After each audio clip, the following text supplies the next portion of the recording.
গরু জবাই নিষিদ্ধ, গরু খাওয়া যাবে না, গরু জবাই নিষিদ্ধ হয় পশ্চিমবঙ্গে। মোদীকে গ্রেফতার করেছে পুলিশ। আজকে গরু কুরবানির বিষয়ে নতুন একটি ঘটনা ঘটে সরাসরি নরেন্দ্র মোদী বিপদে পড়ে। ওর এত বড় কলিজা কিভাবে হয় যে এবার কোরবানির ঈদে পশ্চিমবঙ্গে কোনো পশু জবাই করতে দিবে না। পশ্চিমবঙ্গের মুসলমানদেরকে বলবো, দরকার পড়লে এবার কোরবানি শুভেন্দু অধিকারীকে দিয়েই শুরু করো। না খেয়ে থাকেন তো বর্ডারে কোনো ব্যবসা করেন না, ইন্ডিয়া থেকে একটা কিছু নিয়েন না। শুভেন্দু আপনার পা ধরবে যে বাবারে আমি তার তুলে নিচ্ছি, এই খাতা তারের বেলা তুলে নিচ্ছি, তোরা কি চাস তাই দিব। খালি ধৈর্য ধরে একটা বছর ভারতের কোনো পণ্য ঢুকতে দিয়েন না। ভারত আমাদের চূড়ান্ত দুশ্মন, মুসলমানের দুশ্মন, যার জ্বলন্ত প্রমাণ হচ্ছে নরেন্দ্র মোদী আর এই শুভেন্দুর মতো খাটাস। আজকে হৃদয় রক্তক্ষরণ হয়, মুসলমান বাঘের মতো গর্জন দিয়ে 1 ঘন্টা বাঁচতে চায়, বিড়ালের মতো মুসলমান 100 বছর বাঁচতে চায় না। এটা মুসলমানের ইমানই মুজিজা। ভারতের সেনাপ্রধান বলেছেন পাকিস্তান নামক কোনো দেশ নাকি পৃথিবীর মানচিত্রে থাকবে না। আমরা কয়েকদিন আগে কিন্তু দেখলাম পাকিস্তানের পেদানি খেয়ে ভারতের বর্ডার গুলাতে কিভাবে হিন্দুস্তানি গুলা মরল, কিভাবে মানে আমরা যে কুরবানি দেই, ওই যে কুরবানি গুলা যে পাকিস্তানের সেনাবাহিনীরা করলো কাশ্মীর সহ, এই কথাটা ভুলে গিয়েছে এত তাড়াতাড়ি। বাংলাদেশের বিরাট একটা উপকার করছে। কিভাবে উপকার করছে জানেন? আপনি যখনই বলবেন জয় শ্রীরাম, তখন যদি আপনি বলেন নারে তাকবীর, আল্লাহু আকবার, তাইলে না ভাই লোহাই কাটলো। লোহা দিয়েই তো লোহাকে কাটতে হয়, অন্য কিছু দিয়ে কাটতে পারবেন না। যার জন্য বললাম বিরাট বড় উপকার কইরা দিছে। প্রিয় দর্শক, পশ্চিমবঙ্গে শুভেন্দু অধিকারী মুখ্যমন্ত্রী হয়েই পশু কুরবানি নিষিদ্ধ করে দিয়েছে।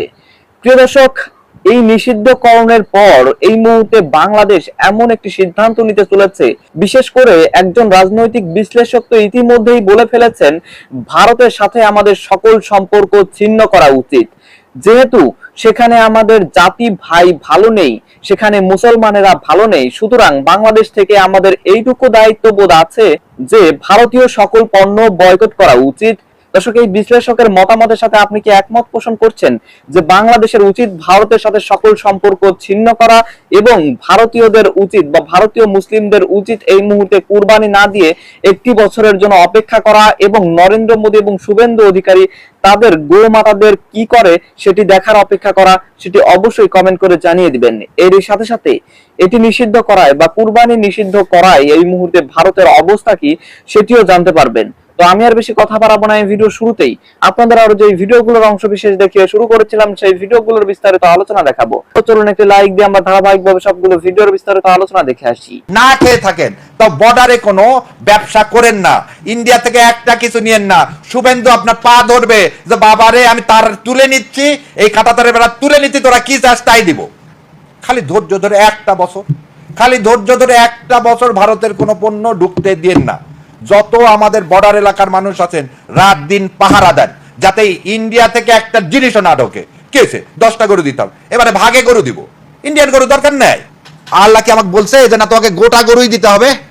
আমার যা আছে তাই দিয়ে দিব। ইন্ডিয়ান গরু নিয়েন না। দেখ, ইন্ডিয়ার গরু যদি আপনি না নেন, গরুর ঘাস খাওয়ার মতো ঘাস পাবেন না।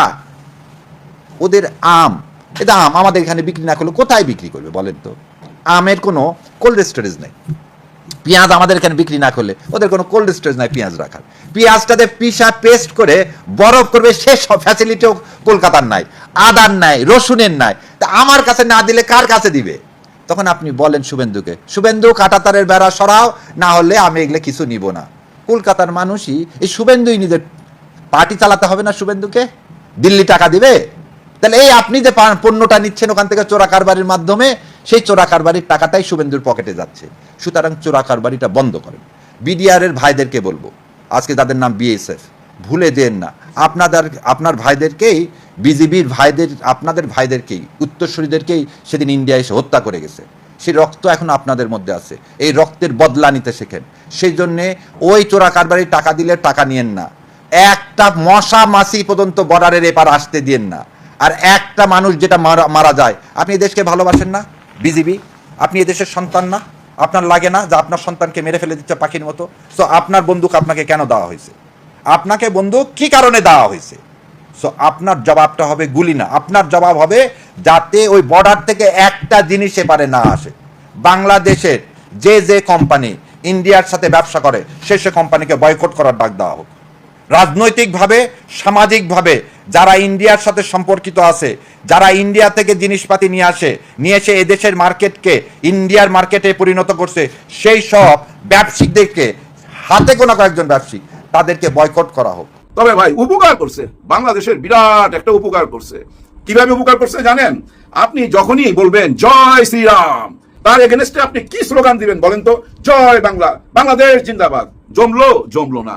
আপনি যখন জয় শ্রীরাম বলবেন, তখন যদি আপনি বলেন নারে তাকবীর, আল্লাহু আকবার, তাইলে না ভাই লোহাই কাটলো। লোহা দিয়েই তো লোহাকে কাটতে হয়, অন্য কিছু দিয়ে কাটতে পারবেন না। যার জন্য বললাম বিরাট বড় উপকার কইরা দিছে। তাদের ফেসটা আমরা দেখতে পাইছি, ভারতের চেহারাটা তখন দেখতে পাইছি। দেখেন কেমন গিট্টু মাইরা থুয়া গেছে ডক্টর ইউনূস। এই গিট্টু কেউ খুলতে পারতেছে না। গত 18 মাস ডক্টর ইউনূস যেভাবে সম্পর্ক রাখছে ওদের সঙ্গে, বর্তমান সরকার আইসা মিল মহব্বত করতে পারে নাই। কারণ ওই যে বলতাম না, ওয়ান ওয়ে রোডের মধ্যে ঢুকাই দিছে, ওইখান থেকে ইউ টার্ন নিতে পারবে না তো, ওয়ান ওয়ে রোড। যার জন্য দেখেন এই যে সীমান্তের মধ্যে আমাদের নতুন সরকার আসছে প্রায় 3 মাসের কাছাকাছি, এর মধ্যে 3 জনকে তারা হত্যা করছে এই সীমান্তে। গত পরশুদিন রাত্রে একজনকে হত্যা করছে। তার মানে কি বুঝছেন? সম্পর্ক ভালো না, ভালো হইতে পারে না। কারণ কি জানেন? ওই যে ওয়ান ওয়ে রোডের মধ্যে ঢুকাই দিছে তো, নির্বাচনের 3 দিন আগে যেসব চুক্তিপত্র কইরা গেছে ডক্টর ইউনূস, ওই চুক্তি থেকে তো কেউ বাইর হইতে পারলো না। বাইর হইতে পারছে? ওই চুক্তি থেকে বাইর হওয়ার সুযোগ ছিল ভাই। 60 দিনের জন্য একটা দরজা খোলা ছিল। এই 60 দিনের মধ্যে ওই চুক্তি আপনি বাতিল করতে পারতেন। 60 দিন পার হয়ে গেছে। বর্তমান সরকারের বয়স 70-72 দিন হয়ে গেছে তো, আর বাতিল করতে পারবে না। যার জন্য সমস্ত দায়িত্ব এখন ডক্টর ইউনূসের ঘাড়ে।